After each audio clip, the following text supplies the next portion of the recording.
Welcome back. And today we are going to make some fresh stir fry from the garden, the grocery store, and the local farmyard.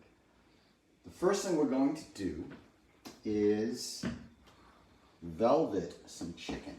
So velveting is a process which is a little different than marinating. Velveting is a little bit faster, where we are going to coat the chicken with some flavoring and some cornstarch to seal in the juices. So let's do that. By the way, I'm using, this is 2 chicken thighs, boneless chicken thighs. I like to use the thighs because they have more fat. And as you know, fat stands for flavor and taste, in my world anyway. So let's start with that. Let's velvet here. So, just a tablespoon of cornstarch. There we go.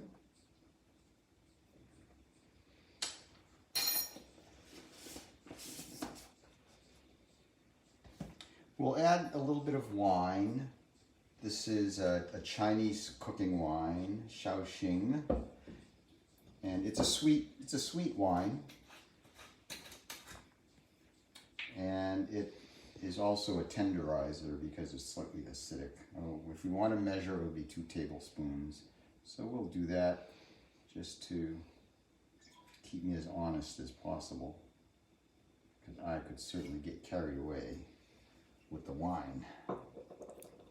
There we go. It smells great. And here's some soy sauce, and we'll put in 2 tablespoons of soy sauce. And often another flavoring will be some cooking oil that has been flavored. So I'm going to use some sesame oil that has some pepper in with it, so it's going to be slightly spicy. And we'll just put a tablespoon of this spicy oil in there. We don't want to overwhelm it because we're going to add some other flavorings as well. So there we go.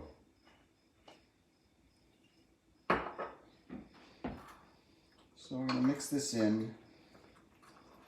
What we want to do is get that cornstarch well mixed in to the chicken and the velveting liquid.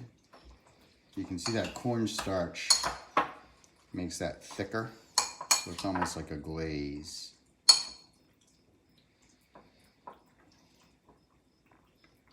There we go.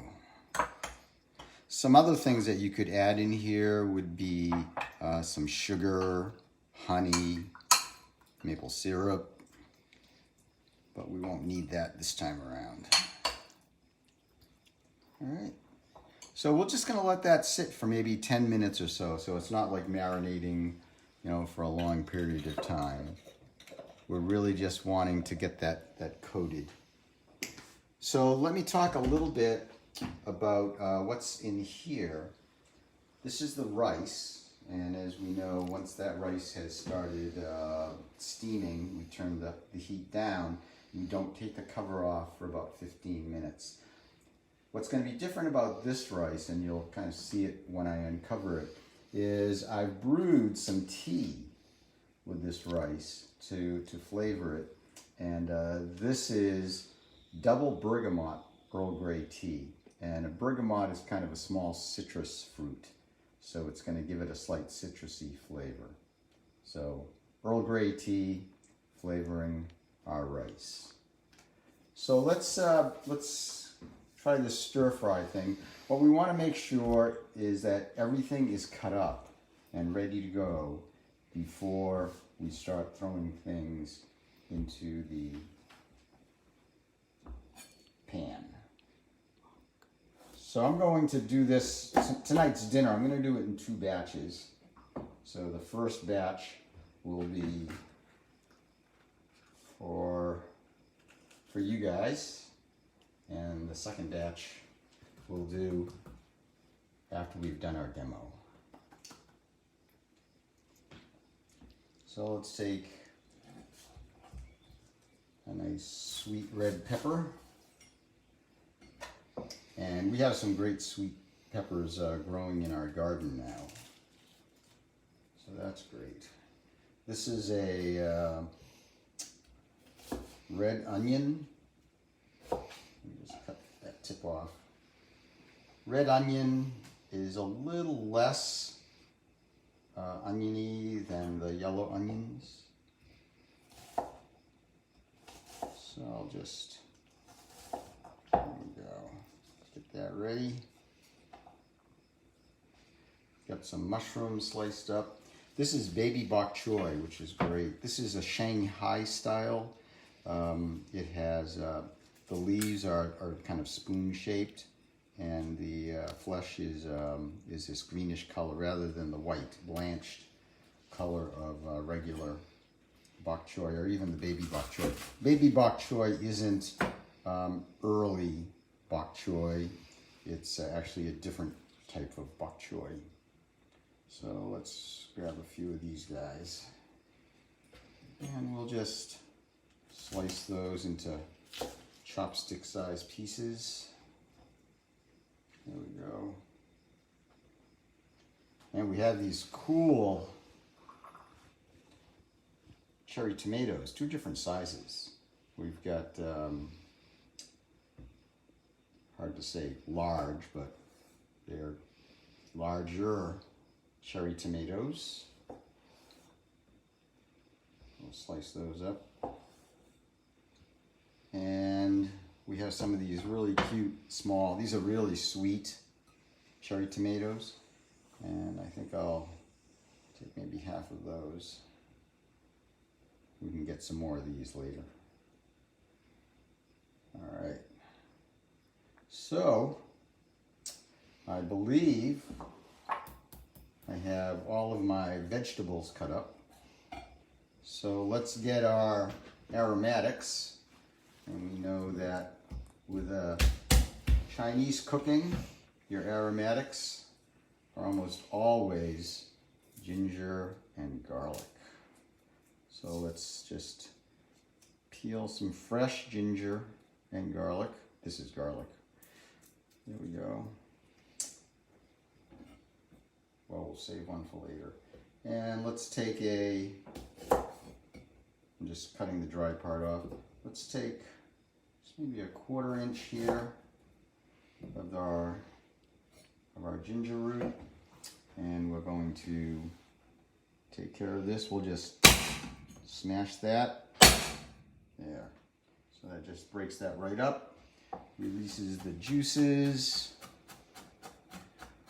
Got my nice sharp cleaver here.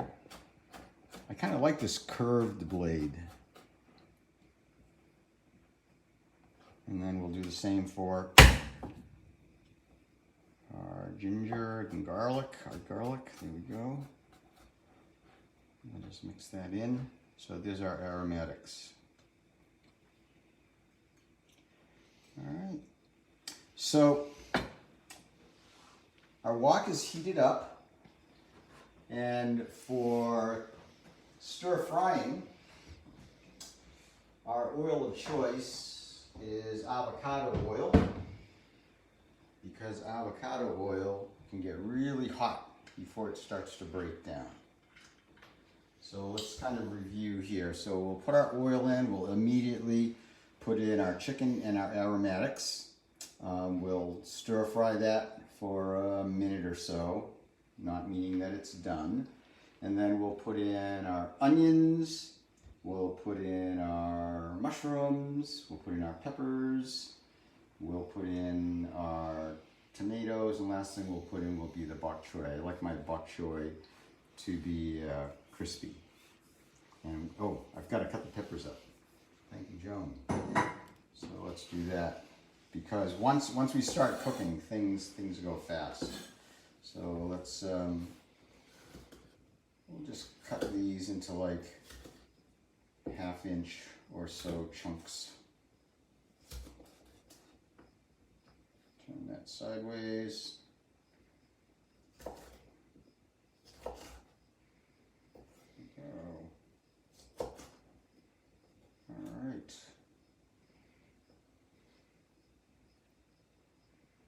Good, good, good, good. Okay, we've got it all ready.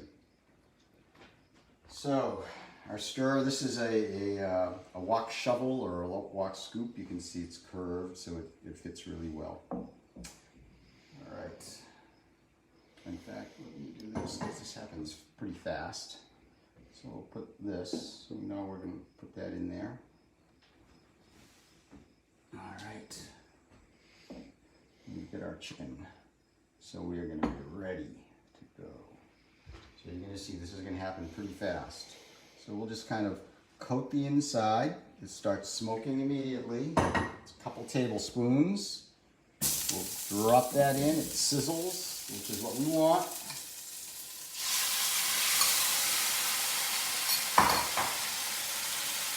So we'll just spread that, bottom of the wok. There we go.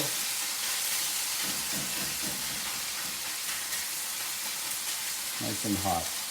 So what's great about the wok is that the sides are relatively cooler than the center, but all of the juices and fat and anything that's in the marinade will kind of go down into the center. And what I'll do is I can just push this, and you can see it's already browned up very nicely. Very fast.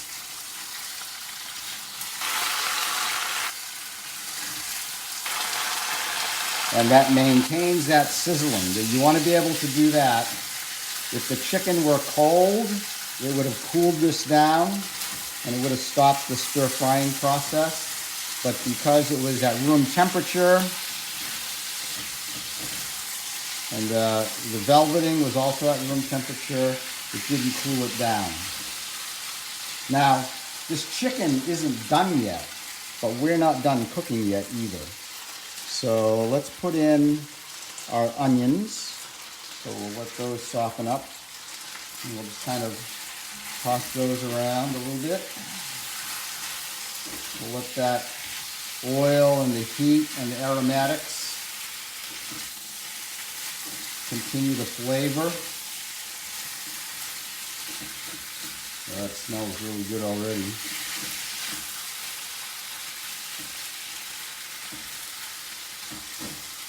All right. So maybe a minute for that.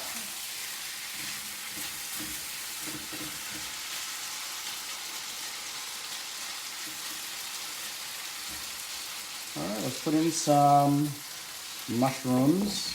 Mushrooms have quite a bit of moisture, so I want to give that a chance to cook out.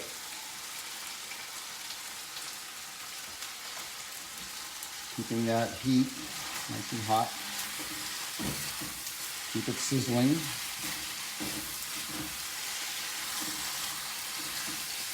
And what I'm doing now is I want to make sure that the juices from the chicken and any of the oil there is touching everything, because that oil is really hot, and as soon as it touches the food, it'll start that frying process. There we go. All right, let's put in our pepper. Try not to lose our little tomatoes there. So by putting these things in at different times, we make sure that everything's cooked, but nothing is soggy. Which, by the way, if you kind of leave things in the wok for too long, say you want to get ahead of everything and you cook it ahead of time and leave it heated, everything will get soggy. So it's best to eat stir fry almost right out of the wok. That's not polite, but that would be the best time to do it. All right, So, and you can see that this is a relatively dry process. There's not a lot of liquid in there. It's basically just the juices from the chicken and the vegetables that are in there. So let's put in some of our big tomatoes. I probably could have cut those again, but that's okay. All right, so they'll release some of their juices. And let's put in our runaway cherry tomatoes. So because of that extra liquid, you can hear it's quieted down. So you can see just adding a little extra liquid from the tomatoes actually slows that stir frying process down. But that's all right because the chicken is well cooked, and that's what we'd be most worried about. And let's put in a little bok choy for color. And we're gonna just wilt this just a little bit. We'll bury that bok choy in there.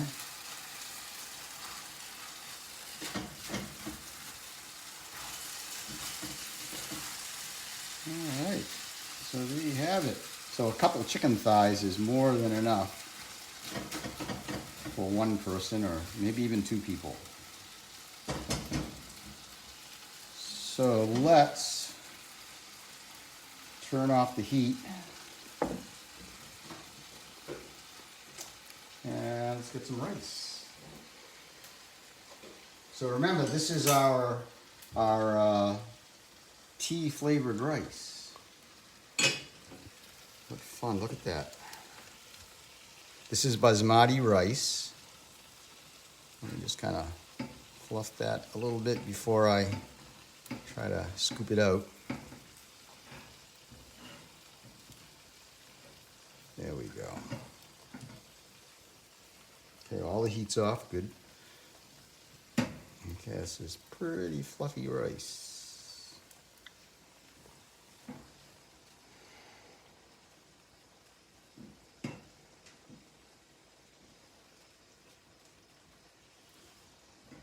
All right, so let's get some yum. I like how that tomato made some sauce.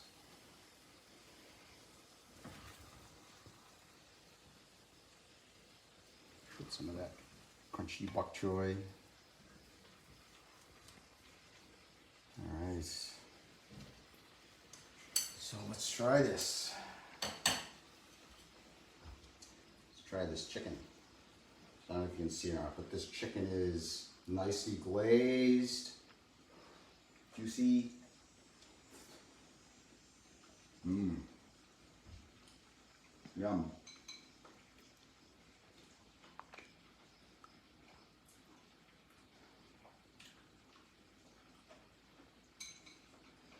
Mushroom.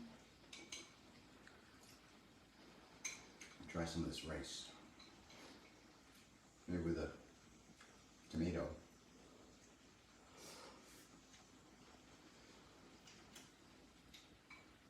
Very sweet.